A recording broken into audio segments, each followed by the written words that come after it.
నరసింహ గారు, జై శ్రీరామ అండి. జై శ్రీరామ్. జై నేను శ్రీరామ అండి. జై శ్రీరామ్. నన్ను గుర్తుపట్టి ఉంటారనుకుంటున్నాను. గుర్తుపట్టానండి. సనాతన హిందూ జాతీయవాదం ఛానల్. అవును. అయితే మీరు ఈమె ధర్మరక్షణ కోసం చేసే పోరాటం ఏమిటి అని చెప్పి హెడ్డింగ్ పెట్టారు. ఉమ్, నేను సత్యభామని నాకు గుర్తున్నంత వరకు ఆమెను మొట్టమొదటిసారి నేను చూసింది అహం బ్రహ్మాస్మి ఛానల్లో.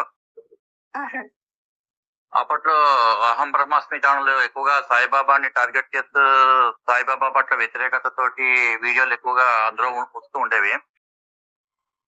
ఉమ్, అప్పట్లో ఆమె వీడియో అనుకోకుండా ఒకసారి చూడడం జరిగింది. అసలు తను పాపులర్ అవడం కూడా ఎక్కువ ఆ ఛానల్లోనే పాపులర్ అయింది నాకు తెలిసి.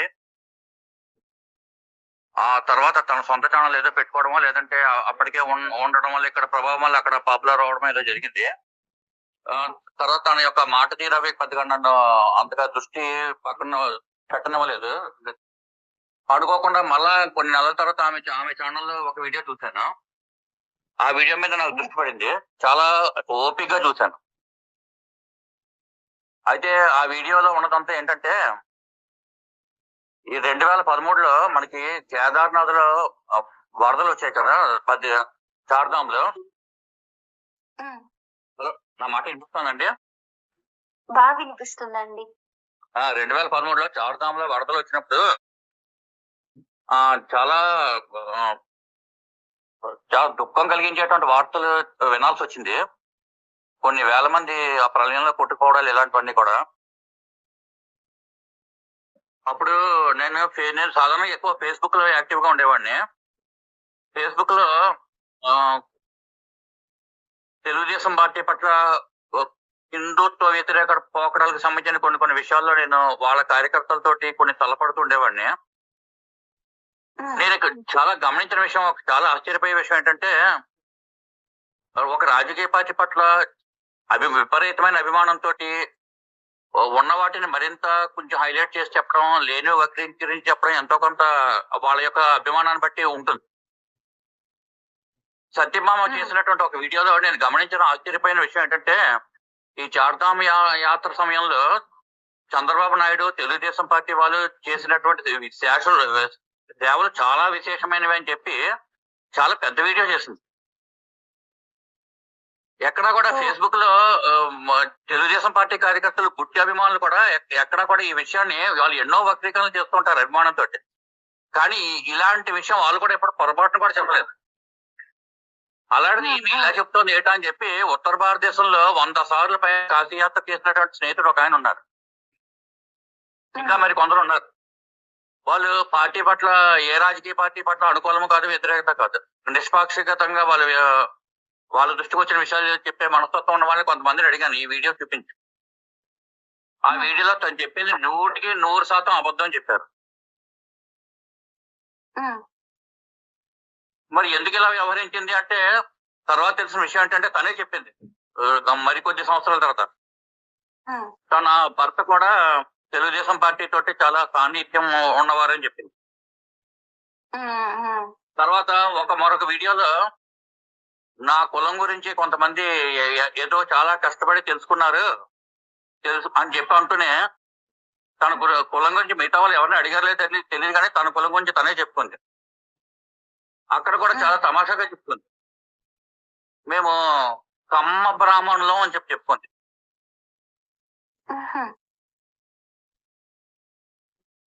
ఇవన్నీ కూడా విశేషిస్తే తను కూడా హిందుత్వ కార్యకర్తగానే ఒక పక్క కనబడుతూ ఉండేది.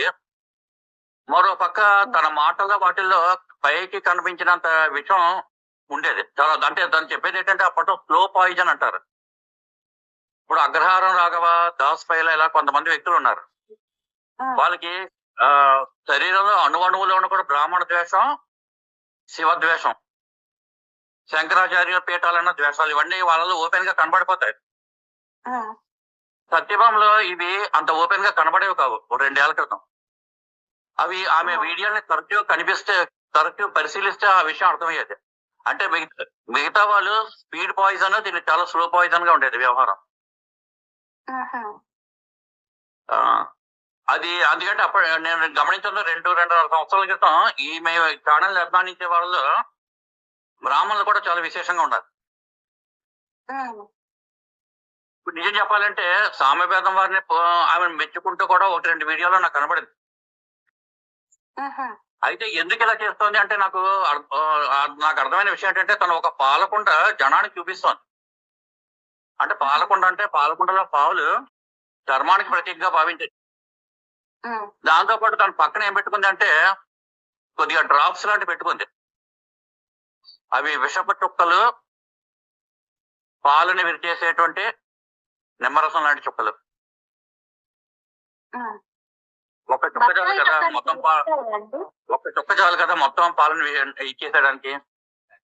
ఉమ్, ఈమె విషయం స్పష్టంగా ఎక్కడ గమనించానంటే ముఖ్యంగా కార్తీక మాసంలో కార్తీక పురాణం గురించి కొన్ని కథల్లో వాళ్ళు ఒక దృక్పథంతో ఒక ఉద్దేశంతో కొన్ని కథలు చెప్పారు. అవి నిజంగా జరిగి ఉండొచ్చా ఏంటా అనేది ఇప్పుడు అప్రస్తుతం. అందులో ఒక బ్రాహ్మణ స్త్రీ ఒక రాజకుమారుడిని మోహించడం, రాజకుమారుడు బ్రాహ్మణ స్త్రీని మోహించడం, దీనికి సంబంధించిన కథ కొంతవరకు నడిచిన తర్వాత వాళ్ళు శివుణ్ణి కొలిచి వాళ్ళ పాపాల నుండి ఎలా బయటపడ్డారు, ఎలాగా కైలాసం చేరారు అనేటువంటి కథ. ఈ కథకి కార్తీక పురాణంలో కథ ఎక్కడ కూడా హెడ్డింగ్ ఎవరు కూడా బ్రాహ్మణ వేశ్య స్త్రీయ కథ అని చెప్పి అక్కడ హెడ్డింగ్ ఉండదు. ఉహు, కానీ ఈ కథని ఆ విధంగా పెట్టి చూపించారు. పెట్టి చూపించేలాగా తిను కొంతమందితో చేయించింది వీడియో. అలా చేయించిన వాళ్ళలో వినయ్ ప్రసాద్ రెడ్డి ఒకడు. తర్వాత ఈమె ఛానల్లో ఈమె పరమాచార్య వారిని ఎక్కువగా కామెంట్స్ లో ప్రధానంగా చాలా నీచంగా తక్కువ చేస్తూ, సాధారణంగా ఏంటంటే శంకరాచార్యుల వారి తర్వాత శంకరాచార్య పీఠాలలో అంతటి మహిమాన్వితుడి కింద మనకి పరమాచార్య వారు కనిపిస్తారు. దానికి అనేక రకమైనటువంటి మహిమలు, ఆయన పవిత్రమైన కారణాలు, అనేకమైన తార్కాణాలు ఆయన జీవితంలో కనిపిస్తాయి. అంటే మిగతా వాళ్ళని తక్కువ చేయడం అని కాదు. సాధారణంగా ఏంటంటే ఏదో కారణం చేత కొంతమంది హైలైట్ అవుతారు. ఈ పరమాచార్య వారిని తన అభిమానులతోటి తన కామెంట్ లో ఆయనకి నడిచే దేవుడు కదిలే బ్రహ్మం అని పేరుంది. ఆ నడిచే దేవుడు అనే దాన్ని రకరకాలుగా వక్రీకరిస్తూ అపహాస్యం చేస్తూ తన అభిమానులు కామెంట్లు పెట్టేవారు. ఉమ్, ఈ ధోరణి నచ్చక ఈమెతోటి వ్యక్తిగతంగా కొద్దిగా కొంతకాలం పరిచయంలోకి వచ్చినటువంటి సాటి మహిళ అంటే వాళ్ళ ఇద్దరు వీడియోలు చూస్తే మనకు విషయం అర్థమైంది. ఉమ్, మీలో బ్రాహ్మణ ద్వేషం ఉండడం నాకు నచ్చలేదు అని చెప్పి దూరం జరిగింది. అలా దూరం జరిగినటువంటి ఆవిడ గురించి ఒకప్పుడు ఇప్పుడు మంచిగానే చేసింది వీడియో. ఉహు, ఎప్పుడైతే మీలో బ్రాహ్మణ ద్వేషం నాకు నచ్చట్లేదు, ఇది మంచి పద్ధతి కాదు అని చెప్పి ఆవిడ చెప్పి ఎప్పుడైతే బయటకు వచ్చేసిందో ఆవిడ కట్ చేసేసిందో, అంటే కట్ చేసేసిన విషయం అని నాకు ఎలా తెలుసు అంటే సత్యభామ చేసిన వీడియోని బట్టి అర్థమైంది. ఉహుహు, ఆమె తన వీడియోలో చెప్పుకుంది వాళ్ళ ఇద్దరు వ్యక్తిగతంగా ఫోన్ సంభాషణలు ఉన్నప్పుడు ఇప్పుడు సాన్నిహిత్యం పెరిగిన తర్వాత ఏదో రకంగా ఉమ్, కుటుంబంలో ఉండేటువంటి కష్టాలు సుఖాలు అన్ని పంచుకోవడం కొంతమంది జరుగుతుంది. కొంతమంది అమాయకంగా చెప్పేసుకుంటారు. అవునండి. ఈమెకు ఉండేటువంటి దౌర్భాగ్యపు అలవాటు ఏంటంటే వాటిని కాల్ రికార్డ్సింగ్ చేసుకుని మనిషితో పడకపోతే ఆ కాల్ రికార్డ్సింగ్ ని ఓపెన్ చేసేస్తుంది. ఉహుహు, కాకపోతే చట్టపరంగా ఇబ్బందులు రాకుండా జాగ్రత్త పడుతూ ఓపెన్ చేస్తుంది. ఉమ్, ఉమ్. ఇవన్నీ మీ దృష్టికి వచ్చేయలేదు నాకు తెలియదు. లేదండి, ఇవన్నీ నాకు తెలీదు. అయితే ఒకటి మాత్రం తెలుసు, వాళ్ళు ఈమె ఒక గ్యాంగ్ ని తయారు చేస్తారు. వినయ్ ప్రసాద్ రెడ్డి ఒకడు ఉండేవాడు, వినయ్ ప్రసాద్ రెడ్డి అని చెప్పి. యాక్చువల్ గా వినయ్ ప్రసాద్ రెడ్డి అనే ఆయన రెడ్డి కులస్తుడు అయినా కూడా ఆయన వీడియోలు ఒకప్పుడు నేను 3-4 చూశాను. నిజంగా నాకు అభిమానం కలిగింది ఆయన అంటే. ఎందుకంటే నాకు తెలియని అనేక విషయాలు, ఎన్నో విషయాలు ఉన్నప్పటికీ కూడా 2-3 విషయాలు నేను వీడియో చాలా అభిమానంగా చూస్తాను. ఎప్పుడైతే వినయ్ ప్రసాద్ రెడ్డి సత్యభామ యొక్క సాంగత్యంతో చేరి హేమమాలిని గారు అనే ఆవిడని చాలా నీచంగా, మామూలుగా కాదు, ఇంకా నేను వీటిలో చెప్పలేను, చాలా పరమనీచంగా దుర్భాషలాడుతూ అనైతికంగా వీడియో చేశాడు. ఓ కేవలం ఎందుకంటే ఓ బ్రాహ్మణ వేసే కథ అనేటువంటి తను చేసిన వీడియోకి ఆ టైటిల్ అలా పెట్టడం సరైనది కాదు అని చెప్పి అవతల వ్యక్తులు వీడియో చేస్తాను. ఉమ్, ఎంత దారుణం అంటే వేద పండితులకి ఈవిడ అంటే పడని వాళ్ళకి ఈవిడ రొంకు అంటగడుతుంది. రొంక తను అంటగడుతుంది, ఇతరుల చేత అంటగట్టిస్తుంది. తను అలాంటి స్వభావం కాబట్టి తన యొక్క thumbnails లో కూడా అంగం నొక్కుతాను, ఓ రాత్రికి రేట్ ఎంత, ఇలాంటివన్నీ thumbnails పెట్టడానికి కారణం ఏంటంటే ఆ రకమైన బాపత వ్యక్తి. తనని నేను కౌంటర్ ఇస్తూ నేను ఒక ఇంచుమించు 7-8 వీడియోలు చేసుంటాను. ఉమ్,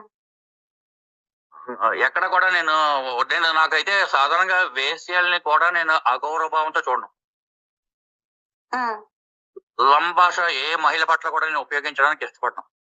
అఫ్ కోర్స్ నేను సత్యభామ కూడా ఆ భాష ఉపయోగించలేదు ఎక్కడ నా వీడియోలో. మొట్టమొదటిసారిగా బజార్ భామ అని చెప్పి ఒక 4 రోజుల క్రితం చేసినటువంటి వీడియోలో thumbnail ఉపయోగించాను. అక్కడ కూడా వీడియోలో వాడలేదు ఆ పదం, నాకు గుర్తున్నంత వరకు. ఉమ్, thumbnail లో వాడాను. వాడిన తర్వాత మరుసటి రోజు మీరు ఇచ్చినటువంటి రెస్పాన్స్ కమ్యూనిటీ పోస్ట్ కి మొదటి లైన్ చూసిన తర్వాత అయ్యో నేను బజార్ భామ అనే పదం వాడకూడదు కదా అని మొదటిసారి అనిపించింది. తర్వాత మీ 2వ లైన్ 3వ లైన్ చూసిన తర్వాత అప్పుడు మనసు మళ్ళీ ఊరట కలిగింది. ఓహో నేను చేసిన తప్పు కాదు అని చెప్పి వీడియో చూసిన తర్వాత నాకు మన మనసుకి పూర్తిగా 100కి 100% నా దాంట్లో తప్పు లేదని అనిపించింది. నిజంగా ఇంకా వాతావరణమైన thumbnails ఎన్నో ఉన్నాయనే విషయం మీ వీడియో చూసిన తర్వాత కానీ అర్థం కాలేదు. ఉమ్, అందుకని ఏంటంటే ఆమె ధర్మరక్షణ అనేది ఏంటంటే నేతి బీరకాయలో నెయ్యి లాంటిది. ఆ, ఇంకోటి ఏంటంటే తన వీడియోలో ధైర్యం అనే పదం గురించి నేను అంత ధైర్యం ఉంటే నేను ఇంత ధైర్యం ఉండదా అనే అర్థంలో కొన్ని వాక్యాలు వదులుతుంది. ఏంటండి అర్థం కాలేదు, అంటే మాట వినిపించలేదు మీకు. నేను ఎంతో ధైర్యవంతురాలని ఏదైనా ముక్సూటిగా వెళ్ళిపోతాను అవునండి. వచ్చేలాగా తన వీడియోలో కొన్ని మాటలు ఉంటాయి. కానీ తను ఎప్పుడూ ఇంకొకటి ఏంటంటే ఉగ్ర భార్గవ సేన వాళ్ళు ఒకరు ఉంటారు. వాళ్ళు స్ట్రీమ్ యార్డ్ అనే పేరుతోటి వాళ్ళు లైవ్ చేస్తుంటారు. లైవ్ల్లో సాధారణంగా మనుషులు కనపడటం తక్కువ. దానికి ఏదో టెక్నికల్ కారణాలు మరో కారణాలు వాళ్ళకు ఉంటే ఉండొచ్చు. కేవలం ఆ మనుషులు కనబడిన కారణంగా వాళ్ళని పిరికి వాళ్ళు అని చెప్పి అభివర్ణించడం ఈ గుంపు చేస్తారు. కానీ విచిత్రం ఏంటంటే సత్యభామ కూడా కొన్ని లైవ్లు చేసింది. తన లైవ్ చేసినప్పుడు తన లైవ్ లో పాల్గొనే అవకాశం కానీ ఆ లింక్ కానీ ఎవరికి అవ్వదు. తను ఎవరైనా ఓపెన్ గా లింక్ ఇచ్చి లైవ్ చేస్తూ లింక్ ఇచ్చి తనని కూడా ఆహ్వానిస్తే తను అందరూ చేరదు. ఇంకా ధైర్యం అనే పదం గురించి తను వాడడానికి తనకి ఏం అర్హత ఉంటుంది? తనకి తన వాళ్ళకి. మీరు కూడా నేను మిమ్మల్ని కూడా ఒక విషయంగా అభినందించాలి. మీరు రీసెంట్ గా 4 రోజుల క్రితం వచ్చారు, చాలా శక్తివంతమైన కౌంటర్ ఇస్తున్నారు. ఇంతవరకు మీ రూపం ఎలా ఉంటుందో చాలా మందికి తెలీదు. కానీ మీరు కూడా త్వరలోనే లైవ్లు చేశారు. లైవ్ లో మీరు కూడా ఓపెన్ గా లింక్ ఇచ్చారు. ఆ లింక్ ఇవ్వడం బట్టే నేను కూడా జాయిన్ అయ్యా. నిజానికి ఇది ఇలా ఇవ్వడానికి, ఇలా ఓపెన్ గా అందరిని ఆహ్వానించడానికి కూడా ఎంతో ధైర్యం ఉండాలి. అది ఎందుకంటే అవతల వాళ్ళు ఏం క్వశ్చన్ అడుగుతారో అది మనం క్వశ్చన్ మనం సమాధానం చెప్పగలమా లేదా, ఒకవేళ చెప్పలేకపోతే వినయంగా దాన్ని అంగీకరించగలమా లేదా. వాళ్ళు వచ్చిన వాళ్ళు చాలా న్యాయపరితనంతో మన పరువు తీయడానికి వచ్చే వాళ్ళు కూడా ఉండొచ్చు. రకరకాల వ్యక్తులు ఉంటారు. మనం ఊహించగలిగే వ్యక్తులు, ఊహించని వ్యక్తులు. నిజం చెప్పాలంటే సత్యభామ కూడా ఇంత రావడానికి అవకాశం ఉంది. మీరు దాన్ని ఇన్వైట్ చేస్తారు మీరు. కానీ తనకి ధైర్యం లేదు. కానీ ధైర్యం గురించి కబుర్లు చెప్తుంది. రీసెంట్ గా అయితే నోటి చేట మామూలుగా ఉండదు. ఆ నోటి చేట చాలా దారుణంగా ఉంటుంది. అది మీకు ప్రత్యేకంగా చెప్పక్కలేదు. తనలోని బ్రాహ్మణ ద్వేషం చూస్తే నాకు ఇంకోటి అనిపిస్తుంది. రీసెంట్ గా తను చేసినటువంటి వ్యాయామాలు ఇవన్నీ కూడా జిమ్ ఇవన్నీ చేస్తాను కదా రకరకాలుగా. అవన్నీ కండలు పెంచుకోవడానికి కాదు, కండకావరం పెంచుకోవడానికి అన్నట్టుగా నాకు అనిపిస్తుంది. నేను ఒప్పుకోనండి. ఆ కండకావరం కూడా అవకాశం ఉంటే బ్రాహ్మణులు కొట్టడానికి కూడా వెనకాడదేమో అని అనిపిస్తుంది. కొట్టడానికైనా జ్యూస్ పిండడానికైనా దేనికైనా అక్క సిద్ధం అండి. వెనకాల ఎవరైనా ఉండి అక్క నువ్వు తోపు, అక్క నీకు మేమున్నాం అని అనాలి. అలా అనలేదని ఇప్పుడు కూడా హిందువుల మీద ఆవిడకి కోపం. అప్పుడేమో అక్క నువ్వు అది చేయి ఇది చేయి అన్నారు. తర్వాత ఎవ్వడు లేడు అలాగనింది. సో ఇంకొకటి ఇప్పుడు ఏంటంటే తను పొగుడుతూ ఉంటే తను పొగిడే వాళ్ళు ఎంత తప్పులు చేస్తున్నా ఆ తప్పుల్ని తప్పు అనకపోక ఒప్పు అని కూడా ఉంటుంది. ఉమ్, ఉమ్, ఎందుకంటే తను అసలు బ్రాహ్మణ వృత్తి అనేది దోచుకునే వృత్తి అన్న అర్థంలో అనేక సందర్భాల్లో చెప్పింది.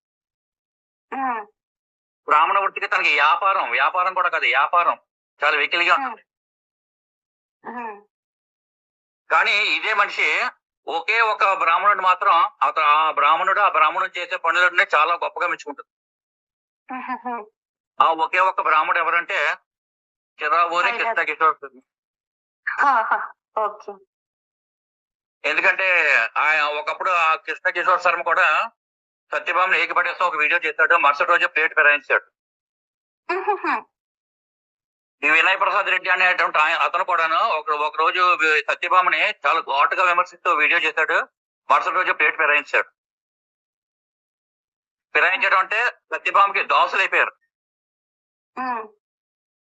అంటే ఏమై ఉంటుంది మీరు ఊహించగలరా? అంటే మనం ఊహించేది నిజం అవ్వచ్చు కాకపోవచ్చు. నా ఊహ ఏంటంటే వాళ్ళు కూడా కొన్ని చాలా అతి రహస్యంగా ఉంచుకోవాల్సిన, గోప్యంగా ఉంచుకోవాల్సిన కుటుంబ విషయాలు ఆమెతో పంచుకుని ఉంటారు. అవునండి. ఆ పంచుకున్న విషయాల్ని నేను బయట పెట్టేస్తానని చెప్పి ఈమె ఏదో బెదిరించుంటుంది.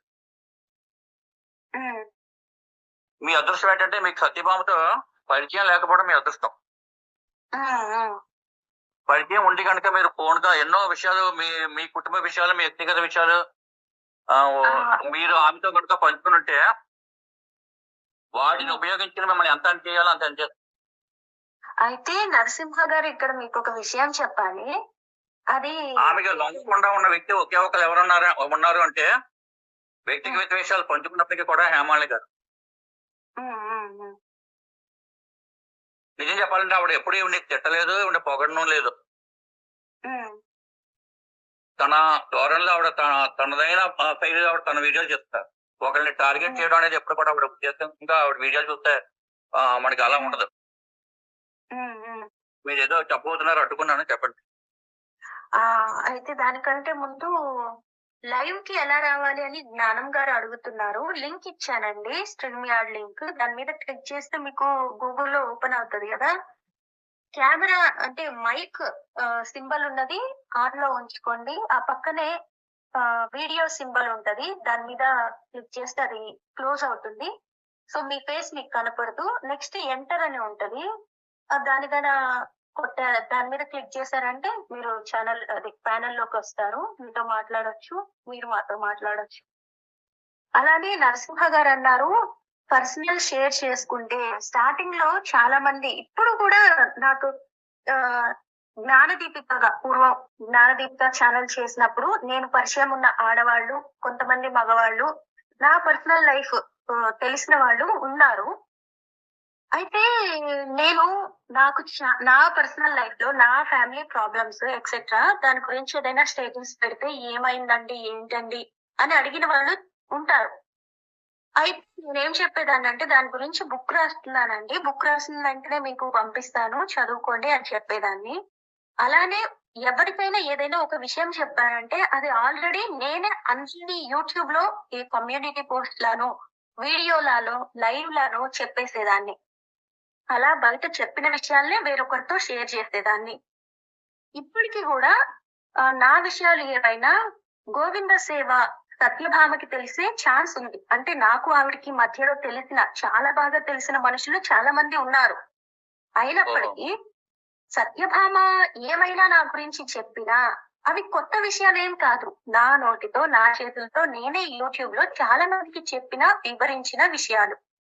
ఫైనల్ గా నేనైతే ఒకటి అనుకుంటున్నానండి, మనం అందరికీ చెప్పగలిగే విషయాలైతే ఎవరితో అయినా షేర్ చేయాలి. లేదు అనుకుంటే మాత్రం కొన్నిటిని అసలు ఎవ్వరికీ చెప్పకూడదు. మన వాళ్ళే ఇప్పుడు చాలా బాగున్నారు కదా, చాలా ఓదార్పుగా మాట్లాడారు కదా అని కూడా ఎవరికి చెప్పకూడదు. అలాంటి తప్పు నేను గతంలో చేయలేదండి. నన్ను మా ఇద్దరి మధ్య లింక్ గా ఉన్న మనుషులు ఎవరైతే ఉన్నారో వాళ్ళు చాలా అడిగారు, అయినప్పటికీ నేను చెప్పలేదు. అలా చెప్తే ఈ రోజున మీరు ఇన్ని వీడియోలు ధైర్యంగా చేసే ఉండేవారో కాదో తెలియదు. ఒకవేళ ఆవిడ నా లైఫ్ గురించి ఏం చేసినా చెప్పినా కూడా నేను ఈ వీడియోలైతే ఇలానే చేసేదాన్నండి. ప్రశ్నలైతే ఇలానే అడిగేదాన్ని. అలానే ఫ్యామిలీ ప్రాబ్లమ్ కూడా కొలిక్కొచ్చేదేమో ఈవిడ వల్ల అని పాజిటివ్ గానే తీసుకునేదాన్ని.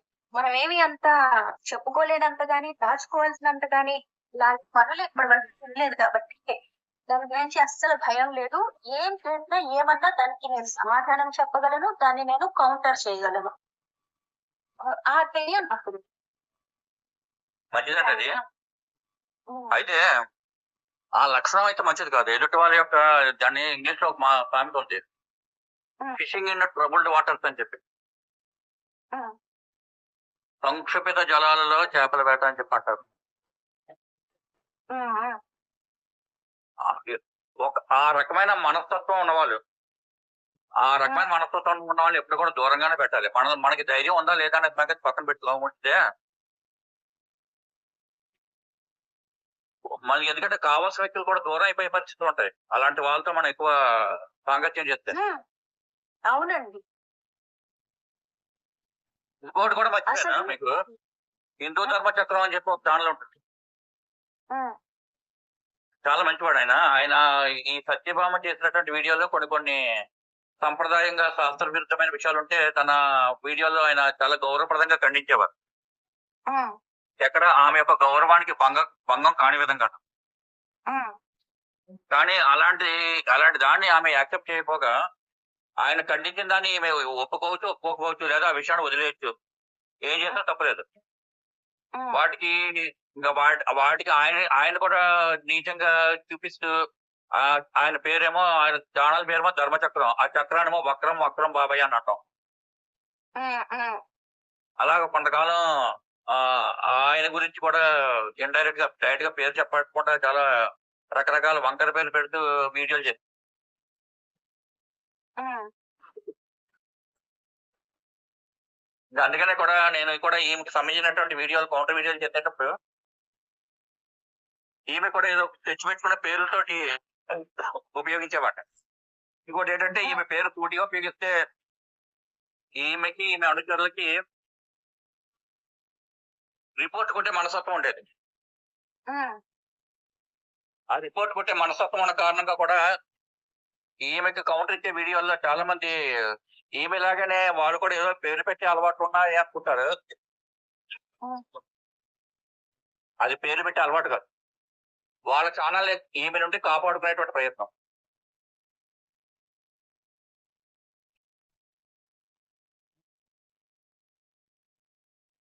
ఇదండి నేను చెప్పదలిచిన విషయాలు. ఓహ్! ఓకే అండి. ప్రస్తుతం సెలవు తీసుకుంటాను. అలానే అండి. ఓకే. నేను మీ ఛానెల్‌లో అది బజారు భామ అని చూసి కొంచెం బాధపడ్డాను. అంటే మనం ఆడవాళ్ళని ఇలా అనకూడదు అన్న ఒక ఆలోచనతో ఉంటాం కాబట్టి. బట్ అంతకంటే ముందు నేను ఆవిడ థంబ్‌నెయిల్స్ గురించి వేరొకరు ఛానెల్‌లో చెప్తే చూసాను, విన్నాను. అందుకని మళ్ళా అన్ని థంబ్‌నెయిల్స్ వెతికి చూసి ఆమె చెప్పడం, మాట్లాడడం. ఆ తర్వాత ఇలా అనడం కూడా తప్పు కాదు అని అనిపించుకునేలాంటి థంబ్‌నెయిల్స్ ఆవిడే పెట్టింది గదా! ఇక మనం బాధపడడంలో ఏముంది అని అది అలా వీడియో అయితే చేశాను. అవునండి. ఎదుటి వాళ్ళని బట్టి మన పద్ధతులు మార్చుకోకపోతే మనం చాలా నష్టపోతాం. హ్మ్. అవునండి.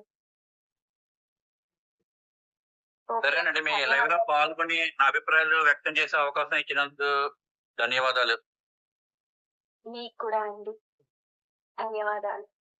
వెంకట్ గారు అంటున్నారు ఆ! నమస్తే అండి. జయ శ్రీరామ్. మీ పాత ఛానెల్‌లో ఒక పందిగాడి పైన చేసిన పద్యం మరొకసారి అప్‌లోడ్ చేయగలరు. ఇబ్బందైతే వాడి ఫోటో తీసేసి అప్‌లోడ్ చేయగలరు. ఆయన ఫోటో మనకి ఇబ్బంది కాదండి.